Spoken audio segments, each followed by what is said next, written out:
The illusion of progress. Why growth doesn't equal equity for Black women entrepreneurs. Good evening, everyone. I recently had the extraordinary privilege of interviewing Kina Arnold, a visionary thought leader whose revolutionary work has torn open the veil, concealing the harsh realities Black women entrepreneurs face in America. Kina isn't just documenting disparities, she's fundamentally reshaping how we understand economic equity in our society. Her unflinching analysis of the disconnect between representation and true economic power has ignited a movement, challenging institutions and individuals alike to move beyond performative support and toward transformative action. I'm deeply honored to share her critical insights with you today. We love celebrating statistics that appear to indicate progress, don't we? Headlines proudly trumpet that Black women are the fastest growing group of entrepreneurs in America. We applaud. We share these stories on social media. We point to these numbers as evidence that our economic system is becoming more inclusive, more equitable, more just. But what if this narrative of progress is largely an illusion? Here's a startling reality that Kina Arnold illuminated during our conversation. While Black women are indeed driving the fastest growth in entrepreneurship in the United States, their businesses consistently generate nearly 6 times less revenue than the average for all women owned businesses. 6 times less.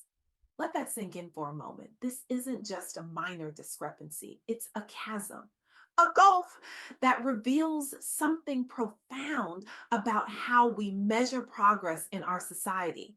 We've become so fixated on counting heads, on celebrating mere participation, that we've failed to examine whether that participation translates into equitable outcomes.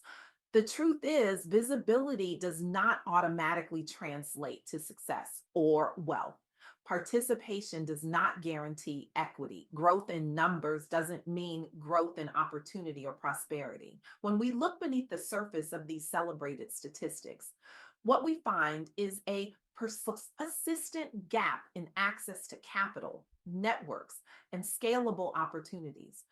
These systemic barriers remain largely intact, even as more Black women courageously step into entrepreneurship, often risking everything to build their dreams. As Kina Arnold emphasized in our interview, we need to understand three fundamental truths about this situation. First, growth does not equal equity. The rapid increase in Black women owned businesses is indeed inspiring, but it does not mean the playing field is level. Systemic challenges like limited access to capital and persistent pay inequity continue to hinder sustainable success. The statistics we celebrate often mask deeper inequities that remain untouched by superficial progress. Second, resilience is not a solution. Black women's enduring participation in the workforce and entrepreneurship reflects generational resilience, but relying on resilience alone is not enough. We cannot continue to expect Black women to overcome through sheer force of will what are fundamentally structural problems. Real change requires structural shifts, policy reform, intentional investment, and systemic support. Celebrating resilience without addressing the conditions that make it necessary is not just insufficient, it's harmful. And third, early indicators matter. Economic shocks and labor market shifts often impact Black women first, serving as a warning sign for the broader economy. Their experiences are a critical barometer for understanding the health and inclusivity of our economic systems. When we ignore these signals, we miss crucial opportunities to address underlying weaknesses in our economy that ultimately affect everyone. To truly understand these dynamics, let's look at some powerful stories that Kina Arnold shared during our conversation. Consider Madam C.J. Walker, often cited as America's first self made woman millionaire. In the early 1900s, Walker built a hair care empire, serving Black women at a time when racial segregation was the law of the land. Born to formerly enslaved parents, orphaned at age 7 and widowed young, Walker's journey was marked by overcoming adversity at every stage. Faced with racial segregation, limited access to capital, and exclusion from mainstream markets, Walker didn't just persevere, she innovated. She developed her own distribution networks, employed and trained thousands of Black women, and reinvested in her community. She created a sustainable business model and set a precedent for Black women's economic empowerment. Walker's story is remarkable, but it also reveals something troubling about our economic system. More than a century later, Black women entrepreneurs face many of the same structural barriers that Walker confronted. The specifics may have changed, but the underlying patterns remain disturbingly familiar. Let's fast forward to today. From 2014 to 2019, the number of businesses owned by Black women grew by an impressive 50%, the highest growth rate for any female demographic. On the surface, this seems like tremendous progress. But despite this surge, Black women owned businesses have average revenues nearly 6 times lower than the overall average for women owned businesses. Many of these entrepreneurs leverage community networks, digital platforms, and advocacy groups to access resources and mentorship. They've achieved increased visibility and influence, but persistent challenges in scaling and wealth accumulation remain. Driven by necessity, creativity, and a desire for autonomy, many Black women launch businesses in response to barriers in traditional employment. Their entrepreneurial ventures create significant jobs and community impact, but structural inequities limit their potential. This reality highlights the urgent need for targeted investment and policy reform to turn entrepreneurial growth into generational wealth. Perhaps most revealing is what happens when economic downturns hit. In 2025, Black women's unemployment rate rose to nearly double that of white women, even as other groups' rates remained relatively steady. This wasn't an anomaly, it was a pattern. Black women are often the first to feel the effects of economic downturns due to occupational segregation and systemic inequities. Black women have long been overrepresented in sectors most vulnerable to layoffs and underrepresented in higher paying industries. Their persistent advocacy has led to incremental policy changes and increased public attention, but the fundamental disparities remain. As Kina Arnold powerfully noted, Black women's economic experiences serve as a canary in the coal mine, signaling broader economic trends and the urgency of addressing inequity. What these stories reveal is that our economic system isn't just failing Black women entrepreneurs, it's failing to recognize the warning signs they provide about the health of our economy as a whole. We've been taught to believe that entrepreneurship is the great equalizer, that anyone with a good idea and enough determination can succeed in business.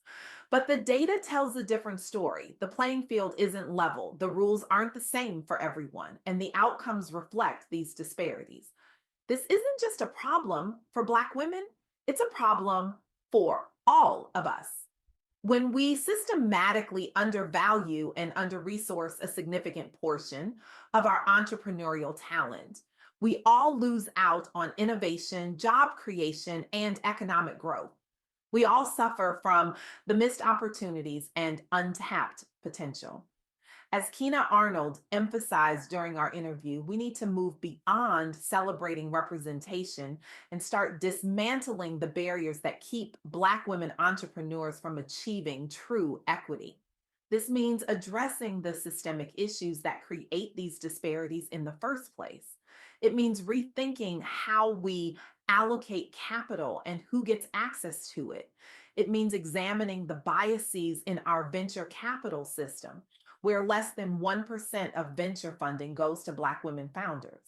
It means creating more inclusive networks and mentorship opportunities. It means implementing policies that address historical inequities rather than ignoring them.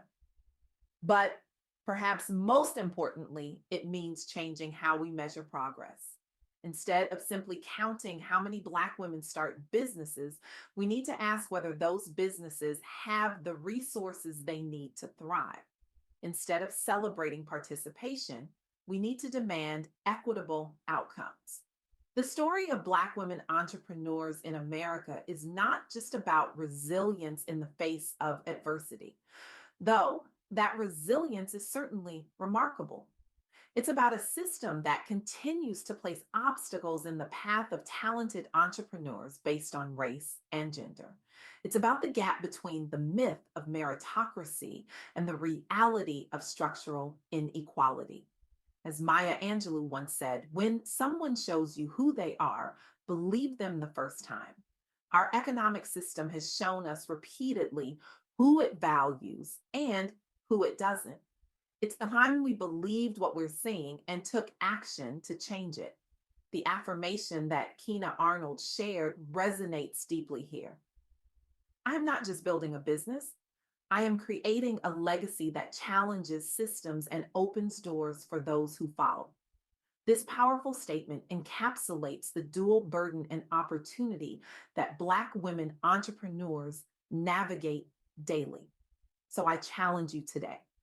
What will you do with this knowledge? Will you continue to celebrate surface level progress while ignoring the deeper inequities? Or will you commit to meaningful action? For business leaders, examine your supply chains, your hiring practices, your investment decisions. Are you creating opportunities for Black women entrepreneurs? Are you paying them equitably for their work? Are you investing in their businesses? For policymakers, create targeted programs that address the specific barriers Black women entrepreneurs face. Rethink how we allocate public resources and who benefits from economic development initiatives. For consumers, be intentional about where you spend your money. Seek out and support Black women owned businesses, not just during Black History Month or when racial justice is in the headlines, but consistently as part of your regular consumption habits. And for all of us, change the narrative. Move beyond the feel good stories of individual success to address the systemic issues that make those success stories the exception rather than the rule. The time for polite conversations and incremental change has passed. We need bold action and radical reimagining of our economic systems because true equity doesn't come from counting who's at the table. It comes from ensuring everyone at that table has the same opportunity to thrive.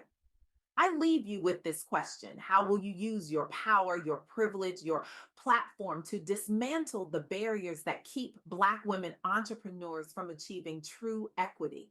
Your answer to this question isn't just about supporting Black women, it's about creating an economy that works for everyone, that harnesses all our talent, that fulfills America's promise of opportunity for all.